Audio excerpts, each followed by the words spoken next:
All right, let's dive in. Today, we're tackling something pretty big, a proposed peace formula for the conflict in Ukraine. A conflict, by the way, with some deep historical roots that's pulled in players on the world stage, but Yeah, you really hit it there. When you mentioned the global players, it's gotten so complex. absolutely. But before we get lost in the weeds, we got to remember the human cost. And that's where this peace formula really shines a light. You're absolutely right. The document called Formula for Peace in Ukraine, written by, let me get his name right, Parmendra Kumar Bhagat, he really emphasizes that human cost, the thousands who have died, and gosh, over 1.5 million people displaced just within Ukraine. He's arguing that a ceasefire isn't just, some political game, but a true humanitarian necessity. Couldn't have said it better myself. It's easy to lose sight of the individuals when you're looking at the big geopolitical picture, but these are real people whose lives have been completely upended. And, the document itself doesn't shy away from how complicated this all is. It acknowledges that previous attempts, diplomacy, they haven't worked. Right, and you think about the Minsk agreements, for example, and the Normandy format talks, they were both trying to stop the fighting, especially in the east of Ukraine, but lasting peace. No way. Yeah, and why is that? Why have those efforts failed? Well, it's like, imagine you're trying to solve this puzzle, but the pieces just keep changing shape. There's so much distrust, and everyone wants something different, conflicting goals, you could say. Mm-hmm. So when you look at Pagat's formula, it's like, okay, maybe this is a new angle. All right, so let's dig into this formula. The UN, they seem to play a pretty central role here, right? Totally. The very first step he lays out is a ceasefire. But not just any ceasefire, one that's monitored by, get this, UN peacekeepers. It's like you Wow. bring the refs to make sure everyone's playing by the rules. Interesting. So is this like a totally new idea, this whole UN peacekeeping thing? Not exactly. In fact, Bagat actually points to, uh, let me think, some past UN missions that, worked out pretty well. Like UNEF, that was back in the 50s with the Suez Crisis, and then you've got UNFICIP in Cyprus, which has been going on since, like, the 60s. So the UN, sure, they're not perfect, but they've shown they can help bring about peace, at least sometimes. So there's some precedent for this kind of intervention, but here's where this formula takes a pretty bold turn. He actually suggests a UN-organized referendum, in those contested territories, where the people living there get to decide their own future, whether they stay part of Ukraine or join Russia.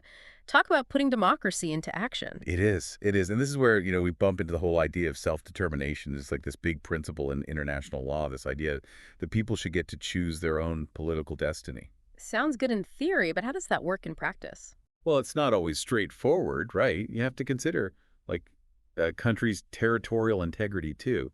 So you're trying to balance the wishes of individuals with keeping a whole nation stable. It's a real balancing act. I can see how that could get complicated. And then you've got the whole issue of just, well, doing it logistically, holding a referendum in the middle of a war zone. Think about registering voters, keeping the process safe and fair, bringing in people to observe, international observers. That's a huge task. Oh, absolutely. It would be a massive undertaking for sure.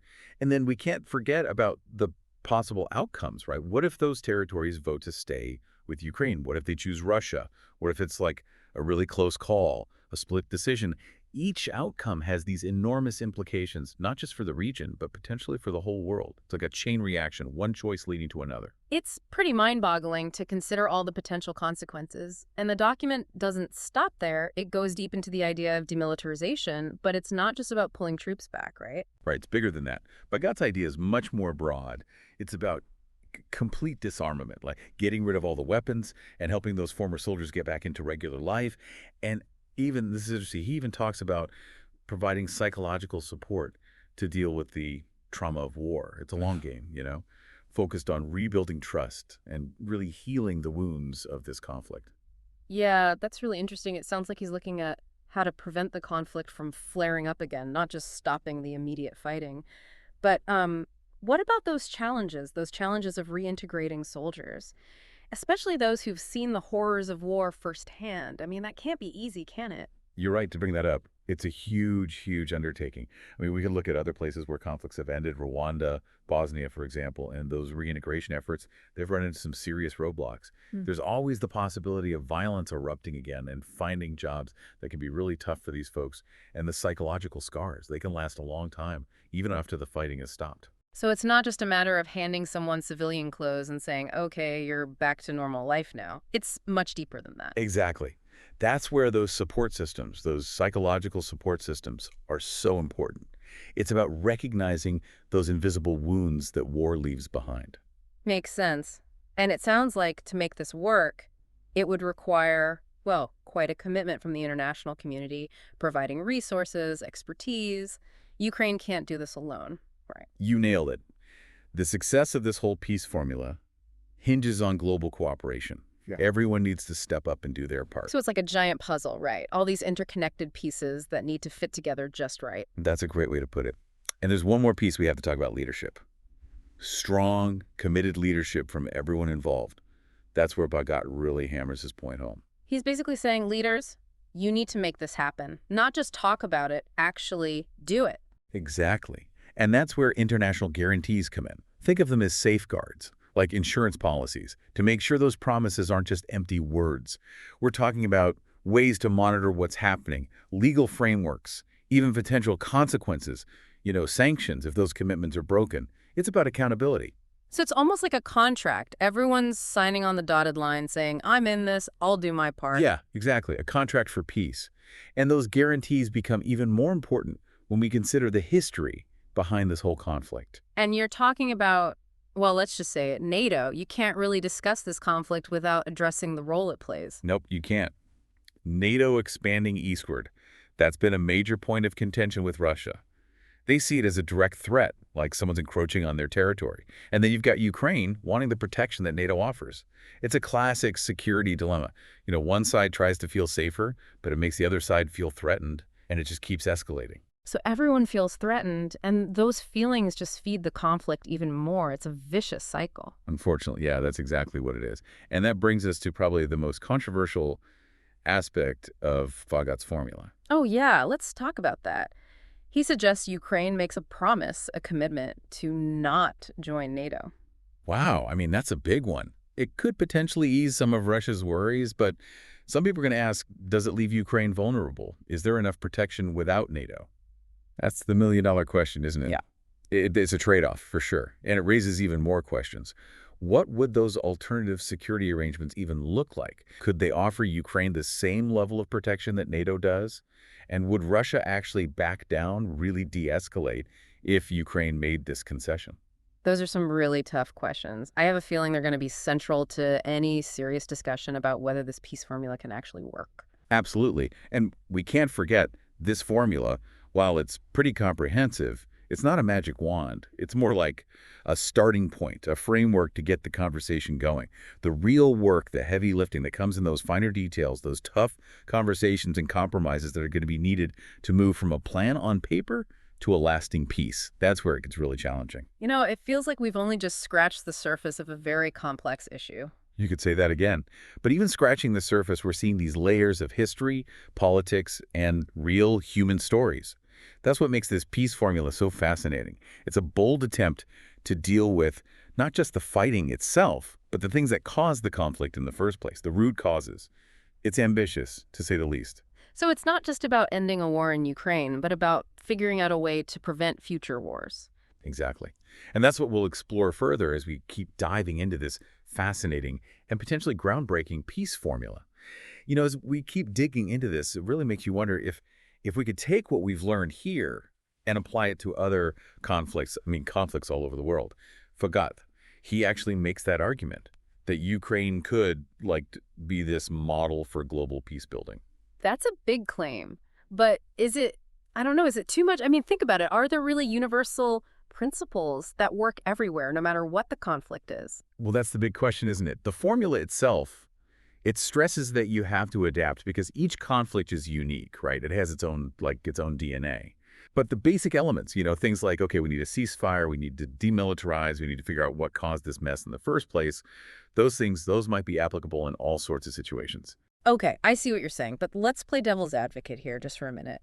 Isn't this formula, isn't it a little too specific to Ukraine? That whole thing about NATO and the referendum, those are pretty unique to this particular situation. Yeah, you're right. Those are very specific. And the document acknowledges that, there will always be things that are unique to a particular place and time.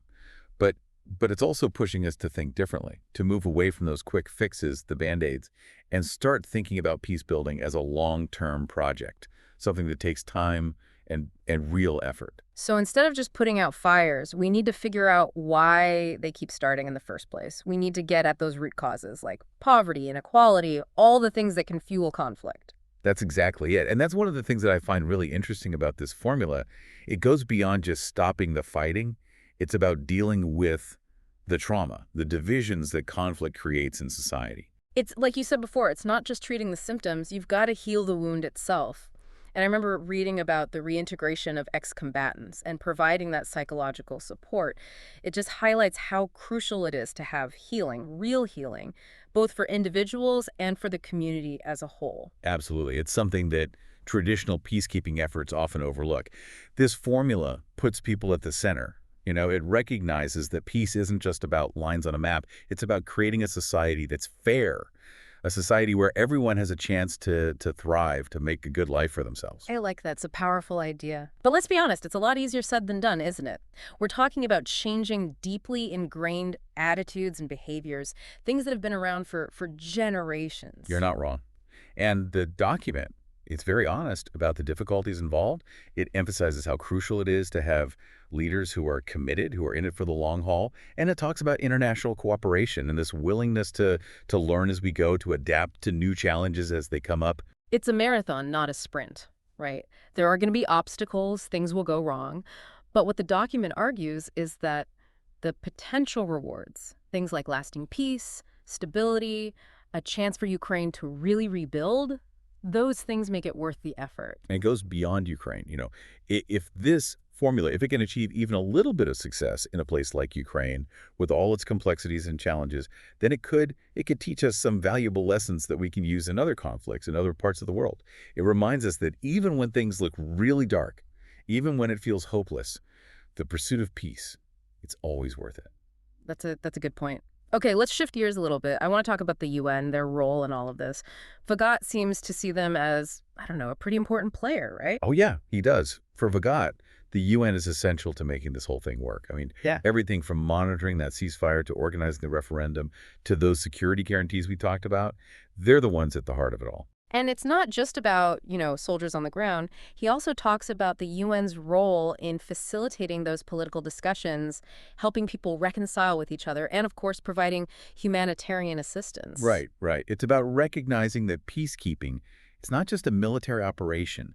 It's about creating this whole framework, this system for peace that includes political, social, and economic dimensions.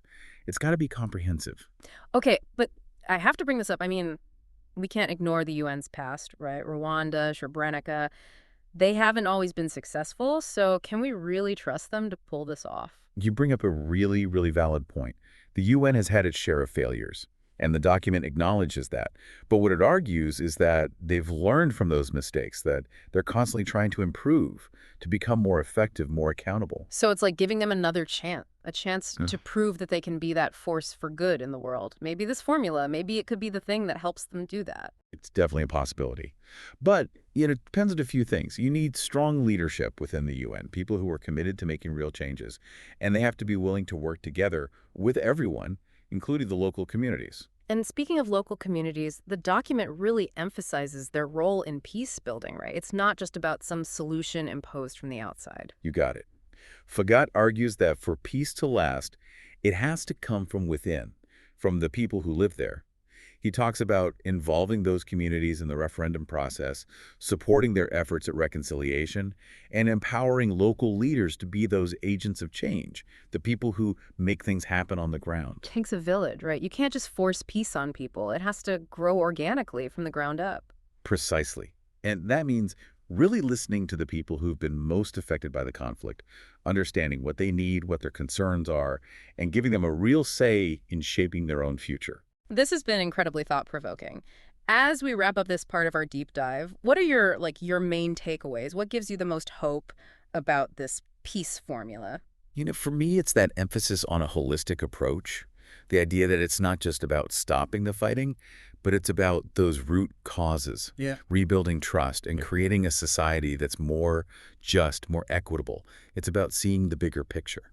I agree. It's about recognizing that peace, true peace, it's not just the absence of war, it's the presence of justice, of equality, of opportunity for everyone, and that's definitely something worth fighting for. I couldn't agree more. And while this formula, I mean, let's face it, it's ambitious and there's no guarantee it'll work, it does offer, well, a glimmer of hope. Hmm. A hope that Ukraine can heal, that it can thrive, and that what we learn there, those lessons, maybe, just maybe, they can help us find a way to create a more peaceful world. Wow, I mean, we've really gone deep on this one, haven't we? This document, it paints a picture, shows a way forward, but there's no denying it. It's full of challenges. Makes you wonder, is it, I don't know, is it too ambitious? Can something like this really work out there in the real world? Yeah, it's definitely a bold idea. There's no doubt about that. But when you look at what's happening and how all those other attempts at peace, well, they haven't worked. Maybe bold is what we need. Those incremental approaches, those little steps, they haven't gotten us anywhere. This formula, it tries to like break the cycle, Oh. get to those core issues, not just slap a Band-Aid on the problem. It's about digging deep, getting to the root of the conflict. And that brings us back to you, our listener. What are your thoughts on all of this? What parts of this formula resonate with you? What gives you hope? And what makes you skeptical? What questions are you wrestling with right now? Because here's the thing that keeps sticking with me. Fagat says that if this formula works, the lessons we learned from Ukraine, they could have a global impact. Just imagine that, this model for dealing with conflict coming out of one of the most difficult situations we've seen in a long time. It is a pretty amazing thought when you think about it that way. Is this formula, is it too specific, too tailored to Ukraine?